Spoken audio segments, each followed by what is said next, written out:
Wondered if I hate you. Shady of you to make me feel just like this. What I would do to make you feel just like this.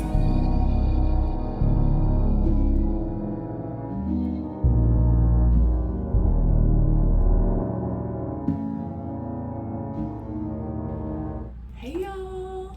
Okay, so I'm about to deep condition before I start the retwist. I absolutely love this conditioner that I got when I dyed my hair, and because I used 3 boxes, I have 3 of them. I really wish that this company sold this conditioner as a standalone conditioner, because this smells so good and the scent lingers in your hair, if that makes sense.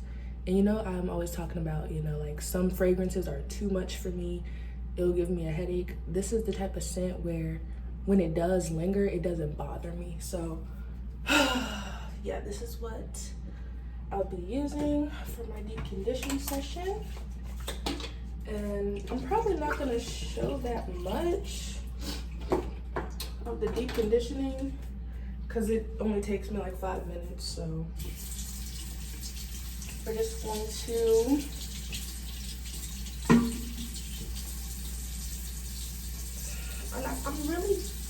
I'm tempted to dye my hair again, but it has not been, it's only been like a month. It's been like 5 weeks, and I already see the natural color coming in, but I don't know. I'm gonna just wait another month or so.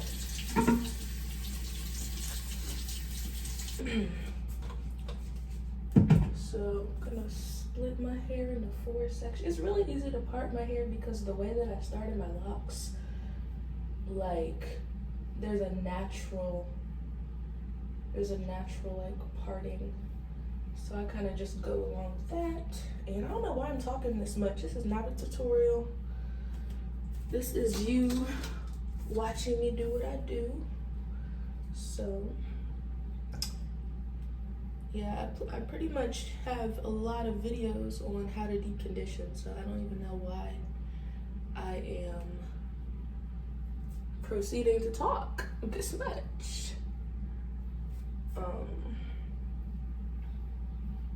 But if you're wondering how my ooh, I should get a thumbnail now. Should I get a thumbnail now? Probably not.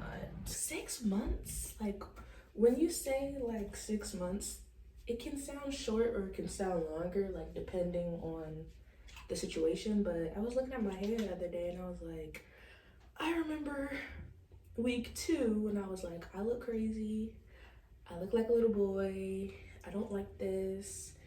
And now I'm like, I cannot believe that that was pretty much 6 months ago. Like, I feel like back then you couldn't really tell. They just looked like really good coils. You didn't really know what I was doing. And now, like, I can actually see what's going on. So I really do. Time really does fly, because that was January. So yeah, I think I'm just going to speed this part up and then come back when it's time to retwist. I be so sick of you niggas, y'all contradicting. I be so bored myself when you come and fuck me. I feel so ordinary, except when you around me. Treat me like corduroy, you wear me out. Arguments, you air me out. Tripping about your whereabouts. Okay, we are back from deep conditioning. Yes, I needed to deep condition so badly. Alright, I'm gonna get the clips out and rose water and the oil. Alright. I was thinking about what I wanted to talk about, and you know, this is an authentic vlog, so I have to be true and honest about the topics, because that's just who I am. And yesterday Not yesterday, but I was thinking about the topic of forgiveness. So when I went to my sister's graduation last month, one of the speakers, that was their topic of discussion. And I'm like, oh, not the message really being universal. Like, even the message could reach past just the graduates. So I'm listening, I'm like, okay, let me hear what she gotta say. Like, I didn't expect to get read today, but you know, she was basically discussing how forgiveness is one of the most important things or tools in your toolbox that you're gonna need for life. And like, I guess it was good for me to hear, because that's definitely, I'm about to look like a dinosaur. So I've really been trying to figure out how to, this is so ugly, I cannot, it's an authentic vlog, gotta leave it. Cause I have to, what you guys don't know about authentic vlogs is it's really about acting like I'm just talking to myself. So I can't be performative and be like, change this, change that, because that's not authentic. But I've really been struggling with the whole forgiveness thing. Like, I really feel like I live in the past a lot. Like, I'm never here. I'm never in the present, because I'm always thinking about the past. And like, it's just difficult for me to really wrap my head around the fact that a lot of things have happened to me. And I'm gonna tell y'all what my beef really is with forgiveness. There's a saying that annoys me to my core. And you wanna know what that saying is? Don't take it personal. Don't take it personally. And I understand the intention, but when something's happening to a person, how do you say, I'm not gonna take this personally when it's happening to me, the person? I don't like that phrase. And it's like, I'm human, so how can I sit here and act like XYZ situation did not hurt my feelings? Like, I'm gonna need another phrase, because don't take it personally, it doesn't work for me. It doesn't work for me, because I feel like it's a little bit dismissive of that person's experience, and it's kind of like a way for you to be like, oh, just brush it under the rug, like, that person didn't mean it. And it's like, no. Sometimes people intentionally do things, and I don't think don't take it personally is the right phrase for those situations. But I've really been struggling with forgiveness, because I really replay, and it's not intentional. I wish I could not think about these things, but I replay in my mind over and over, like, that really happened to me? Like, this person really did, well, you could say it, you could phrase it in this way. This person did XYZ thing, which had a negative effect on me. But no matter the way you phrase it, something altered your perspective, and sometimes it's permanent.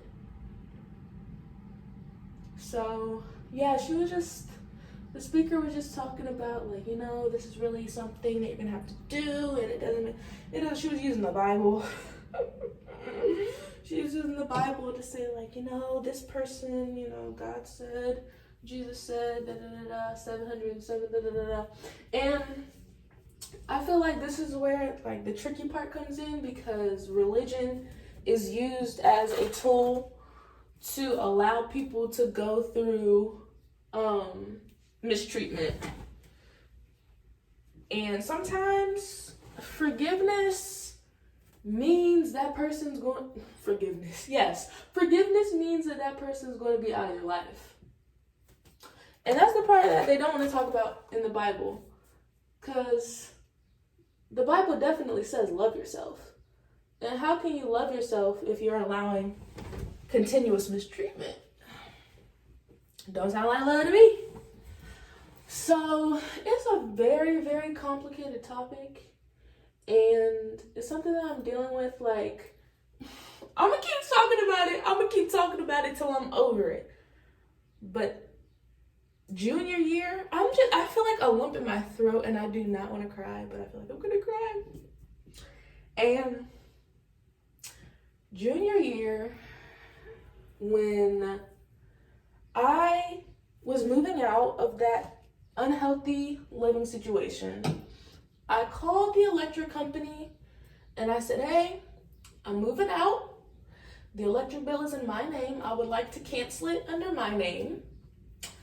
And whoever's still living in the house, they're just going to have to resume service under their name. So I called the electric company. They said everything's ready to go. And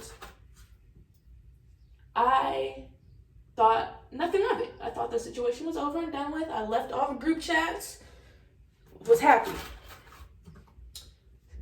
This year comes around, and, well, not this year, 2021 comes around, and it's time for me to purchase electricity service at the place that I reside now. I go on the website, put in the address, put in my information, get ready to start the service, and the website says, due to an outstanding bill and your poor credit, you are not allowed to purchase electricity service. And I'm like, what are they talking about? They must have me confused with something else, because I know that one thing I'm gonna do is stay on top of my bills. Like, I would not let it get to the point where I have a bill that is messing with my credit. So, long story short, I find out that something happened and the actual service did not stop under my name, and it continued under my name. Not only did the service continue under my name, they used electricity under my name for a month and a half. And there was a bill that was sent to that location with my name on it. It said Christian Coven electricity bill. And that the electricity company basically told me, we sent you mail to that address saying, hey, you have an outstanding balance. I'm like, well, how am I supposed to get it if I don't live there anymore? I told y'all I don't live there anymore. I would like the service off. So now you're saying, oh, we sent you mail there. Like, that doesn't even make sense. So then I'm like, okay, the people that I used to live with didn't even try to contact me to get me my mail so that I would know that, hey, one, we used service under your name, and two, here's your mail to let you know that you have a bill. So I'm like, wow. So then I find out, I call the electric company, and they're like, well, you don't have an account under us anymore, and just to let you know, the $300 went to collections. And I'm like, this is just getting better and better. So I find out that I have about $300. I think it was like basically $300 worth of money in collections. And Christian did not have a job. Only income that I had coming in was YouTube.